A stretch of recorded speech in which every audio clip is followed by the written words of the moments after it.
স্বাগতম জানাচ্ছি জাভাস্ক্রিপ্টের আরো একটি নতুন পর্বে। আজকে আমরা শিখবো হচ্ছে addEventListener মেথড। তাহলে addEventListenerটা আসলে কি? তাহলে addEventListener হচ্ছে জাভাস্ক্রিপ্টের, অর্থাৎ আমরা যখন বিভিন্ন বাটন নিয়ে কাজ করি ওই বাটনে বিভিন্ন অন ক্লিক অর্থাৎ অন সিনস, অন মাউস অর্থাৎ on mouse out, on mouse over এই ধরনের কতগুলো ইভেন্ট ব্যবহার করি HTML এর ক্ষেত্রে। কি ব্যবহার করি? আমরা যখন বাটন নিই তখন ওই বাটনে on click, on mouse out, on mouse over এই ধরনের কতগুলো ইভেন্ট ইউজ করি। এই ইভেন্টগুলো আমরা জাভাস্ক্রিপ্টের সাহায্যে ডাইনামিকলি ডিফাইন করে দিতে পারবো। তাহলে সেটা করার জন্য আমরা করবো কি, অ্যাটম এডিটরে চলে যাচ্ছে, সরাসরি আমরা প্র্যাকটিক্যাল দেখবো। addEventListener খুব গুরুত্বপূর্ণ এবং খুব বেশি ব্যবহৃত হয় জাভাস্ক্রিপ্টের ক্ষেত্রে, কেননা এটা ডাইনামিকলি জাভাস্ক্রিপ্টের ক্লিকের মাধ্যমে একটা বাটনের ইভেন্ট চেঞ্জ করে দেওয়া যায়। তাহলে এখন আমরা লিখবো বাটন, BUTTON বাটন, সিম্পল একটা বাটন নিলাম, এই বাটনের নাম দিলাম ক্লিক, CLICK ক্লিক। তাহলে এই বাটনের ভিতরে আমরা কোনো অন ক্লিক কোনো অন চেঞ্জ কিছু দিব না, একটা জাস্ট আইডি দিব। আইডি ইজ ইকুয়াল টু নিলাম, আইডি নিব কি বিটিএন নামে একটা আইডি নিলাম। এই বাটনে যখন ক্লিক করব, ক্লিক করার সাথে সাথে একটা অন ক্লিক অর্থাৎ অন ক্লিক দিলে যে কাজটা হতো সেই সেম কাজটা হবে।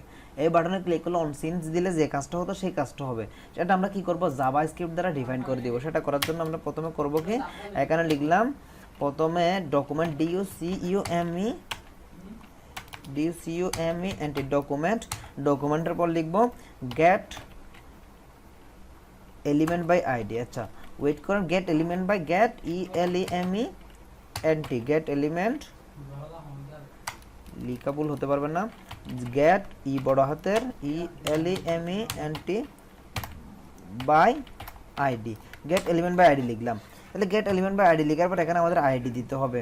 তাহলে আইডি দেওয়ার পর যেমন ধরেন এখানে আইডি দিলাম হচ্ছে বিটিএন নিলাম। তারপর আমরা addEventListener অ্যাড করব, এখানে ডট দিলাম। addEventListener অ্যাড করার আগে আমরা আরেকটা কাজ করব, বাটনে যখন ক্লিক করবে তখন এখানে নিচে একটা লিখা শো করবে। সেটা করার জন্য এখানে আমরা আরেকটা S2 ট্যাগ নিলাম, ধরেন S2 নিলাম, এর একটা আইডি দিলাম। আইডি কি দিব, S2 আইডি দিব হচ্ছে টেক্সট মাই টেক্সট, একটা আইডি নিলাম। তাহলে এই বাটনে ক্লিক করার সাথে সাথে এই টেক্সটের ভিতর কোনো একটা কি অ্যাড হয়ে যাবে, এই টেক্সট নামক আইডি ধারে HTML এর S2 ট্যাগের ভিতর একটা টেক্সট অ্যাড হবে। তাহলে সেটা করার জন্য addEventListener, এখন আমরা লিখলাম document get element by ID BTN, এরপর লিখবো হচ্ছে addEventListener,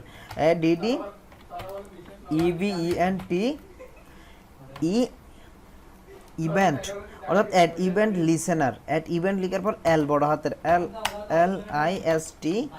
LISTENER, এটা ভুল হতে পারবে না, অর্থাৎ addEventListener LISTENER addEventListener। তাহলে addEventListener লিখার পর এখানে প্রথম বন্ধনী দিলাম, শুরু এবং শেষ করলাম। এখানে থাকবে হচ্ছে দুইটা প্যারামিটার, একটা হচ্ছে এর অর্থাৎ আচরণ, এর বিহেভিয়ার, আর একটা হচ্ছে ফাংশন।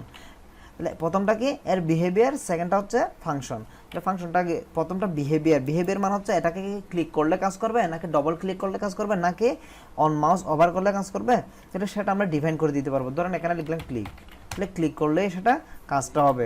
ক্লিক করার পর এখানে আবার ফাংশন ডিফাইন করতে হবে আমাদের। ক্লিক করলে এই দেখুন প্রথম বন্ধনী আছে, এটা কিন্তু ক্লোজ করা যাবে না, এখানে লিখবো FUNCTION ফাংশনের পর প্রথম বন্ধনী, ফাংশনের কোনো নাম থাকবে না, আরেকটা ইভেন্ট ফাংশনের কোনো নাম থাকবে না, addEventListener ভিতর যে ফাংশনটা বলবে। এরপর তৃতীয় বন্ধনী, খেয়াল করবেন দেখুন এখানে ফাংশনটা শুরু হয়েছে, ফাংশনের প্রথম বন্ধনী দিলাম, ফাংশনের এটাকে প্রথম বন্ধনী, এরপর তৃতীয় বন্ধনী, এরপর আবার প্রথম বন্ধনী। ওকে, তাহলে এভাবে আমরা ডিফাইন করলাম addEventListener ক্লিক ফাংশন। তাহলে addEventListener ক্লিক ফাংশন, তাহলে ফাংশন অনুসারে এখন কাজ কি হবে, যখন বাটনে ক্লিক করবে তখন কাজ কি হবে সেটা এখন ডিফাইন করব। DOCUME এন্টি ডকুমেন্ট, তারপর লিখলাম গেট এলিমেন্ট বাই আইডি, এর ভিতর দিলাম মাই টেক্সট, এই মাই টেক্সট আমাকে আইডিটা ক্যাচ করবে, মাই টেক্সটের ভিতর লিখলাম কি ইনার HTML লিখে প্রথম বন্ধনী ইনার HTML লিখে টান দিলাম। এরপর লিখলাম হচ্ছে hello JavaScript, SCRIPT, hello JavaScript. এটা লিখে আমি এখানে ক্লোজ করলাম। এখন আমরা যখন ক্লিক করব এটাই দেখতে পাবো, ক্লিক করলাম, দেখুন ক্লিক করার সাথে সাথে হ্যালো জাভাস্ক্রিপ্ট হয়ে গেল। কেন? ক্লিক করার সাথে সাথে হ্যালো জাভাস্ক্রিপ্ট লেখাটা শো করতেছে, এখানে কোনো কোটেশন মিস্টেক করা যাবে না। এখন আমরা আরেকটু এক্সপ্লেইন করবো এটা। আমরা করলাম কি, প্রথমে একটা বাটন নিলাম, ওকে, বাটনে কোনো অন ক্লিক অর্থাৎ কোনো ইভেন্ট অ্যাড করলাম না। আমরা কোন ইভেন্ট অ্যাড করবো সেটা জাভাস্ক্রিপ্টের মাধ্যমে বলে দিব। তাহলে আইডি নিলাম একটা বাটন এবং ক্লিক লিখলাম বাটনের নাম। এখানে যখন ক্লিক করবে তখন HTML এর একটা ব্ল্যাঙ্ক H2 ট্যাগের ভিতরে একটা টেক্সট অ্যাড হয়ে যাবে এবং অ্যাড হয়ে যাবে। তাহলে সেটা করার জন্য প্রথমে লিখলাম document get element by ID দিয়ে এই বাটনটা ধরলাম, ধরার পর ওই বাটনে একটা ইভেন্ট অ্যাড করলাম কি অ্যাড ইভেন্ট লিসেনার লিখে, অ্যাড ইভেন্ট লিস্টনার মূলত। তাহলে এটা লিখার পর দুইটা প্যারামিটার থাকবে, একটা হচ্ছে বিহেভিয়ার আর একটা হচ্ছে ফাংশন। প্রথম প্যারামিটার ক্লিক, তাহলে ক্লিক দিলাম এর জন্য ক্লিক করলে কাজ হচ্ছে, ক্লিক দিলাম এর জন্য ক্লিক করার পর কাজ হচ্ছে। এখানে যদি আমি লিখে দিই ডিভিএল ক্লিক, ডিভিএল ক্লিক যদি লিখে দিই তাহলে ডবল ক্লিক করলে এটা কি হবে, কাজ হবে। তাহলে ডবল ক্লিক করলে কাজ করতেছে এখন। তাহলে ডবল ক্লিক এখন কাজ করবে, ডবল ক্লিক করলে, একটা ক্লিক করলাম কোনো কাজ নাই, ডবল ক্লিক করলাম দেখুন কাজ করতেছে। তাহলে এখানে আমরা যে প্রথম প্যারামিটারে যে বিহেভিয়ারটা সেট করে দেবো সেটা এখানে কাজ করবে। তাহলে ডবল ক্লিকের পর এখানে যদি আমি লিখে দিই অন, অর্থাৎ এখানে যদি লিখে দিই mouse over, MOUSEOVER mouse over, mouse over লিখলে এখন কিন্তু মাউস ওভার করলে টেক্সটটা শো করবে। মাউস ওভার লিখার পর মাউস ওভার করলে টেক্সটটা শো করতেছে, এখন শো করতেছে না, ওভার করলাম তাহলে শো করতেছে। এখন আবার যদি দিই মাউস MOUSE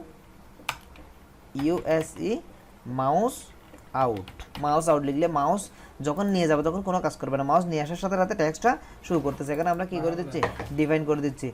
তাহলে এরপর আমরা লিখতে পারি mouse over mouse out and then mouse DOWN mouse down নামে কোনো না, এই মাউস ডাউন নামে কোনো ইভেন্ট নাই। তাহলে আমরা click, double click and mouse over mouse out দেখলাম। এই অ্যাট্রিবিউটের সাথে অর্থাৎ এই এলিমেন্টগুলো আমরা নিজেই কি ডাইনামিকলি ডিফাইন করে দিয়ে জাভাস্ক্রিপ্টের একটা বাটনের কাজ দেখলাম।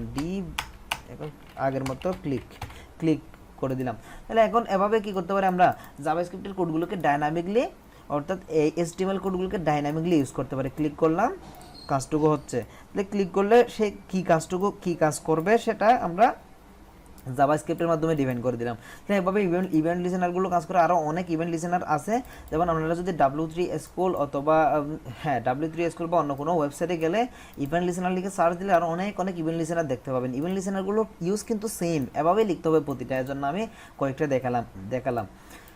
সো আজকে এতটুকু পর্যন্ত, ধন্যবাদ সবাইকে।